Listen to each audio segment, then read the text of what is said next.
हा विद्यार्थी मित्रांनो लक्ष द्या। या ठिकाणी आपल्याला वाढदिवस कोणत्या दिवशी साजरा केला आहे आणि पुढचा वाढदिवस कधी साजरा करायचा आहे याची ट्रीट काढायची आहे। या ठिकाणी गणित दिले तुम्हाला बघा। दीपाचा पहिला वाढदिवस 2018 ला सोमवारी झाला, तर तिचा 5वा वाढदिवस कोणत्या दिवशी येईल हे कसं काढायचं। पहिला वाढदिवस कधी झाला आहे? 2018 ला पहिला वाढदिवस झालेला आहे, बरोबर आहे। या ठिकाणी तिचा पहिला वाढदिवस झालेला आहे, वाढदिवस।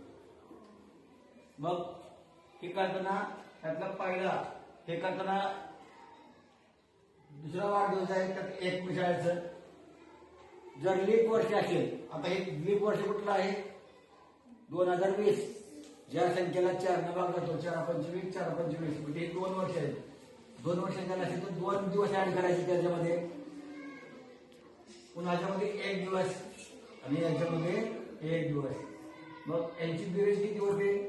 1 2 3 4 आणि 5 होते। ही 5 जे आकडा आलेला आहे त्याचा पुढचा 5वा वाढदिवस कधी येतोय? 5 दिवसांनी, म्हणजे सोमवार नंतर 5 दिवस, मंगळवार बुधवार गुरुवार शुक्रवार आणि शनिवार। या ठिकाणी आहे का वार? नाही। कुठला वार येतो या ठिकाणी? शनिवार।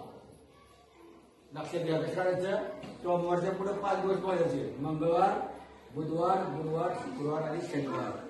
शनिवारी वार येतो, कळलं कसे येते?